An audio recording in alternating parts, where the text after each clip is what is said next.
Hapa ulipromise hawa watu hii maji itafikia kwa nyumba, na nimeshukuru siku ya leo umekuja kutimiza hiyo ahadi.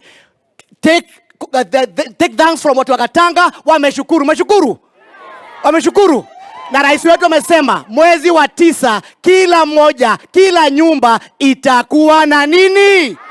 Itakuwa na nini?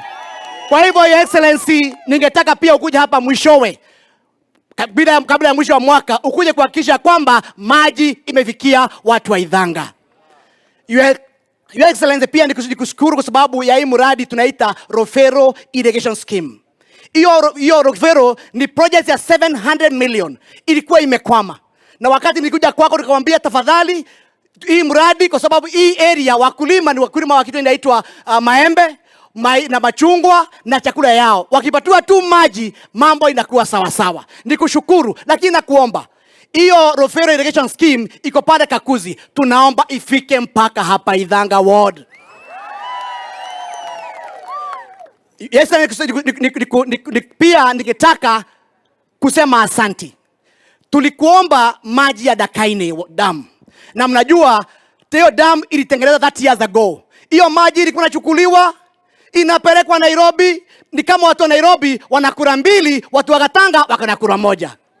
Wakati niliongea na wewe ukasema hiyo wakili usijali, nitapanga. Ukanipangia vizuri. Sasa hiyo maji mwezi wa 3, mwezi wa 4, Your Excellency, watu wa Katanga ya juu wataanza kunywa. Pokea shukurani ya watu wa Katanga, Your Excellency. Rais, ukitatua shida ya maji, umetatua shida ya mama wengi sana katika Murang'a County. Murang'a County haitakuaibisha. Murang'a County itafanya kazi kwa bidii, na rais, baada ya mwaka mmoja utaona ile mazao itatoka kwa hii county. Ubarikiwe na tunakukaribisha. Hii ndio county yako rais. Asante sana.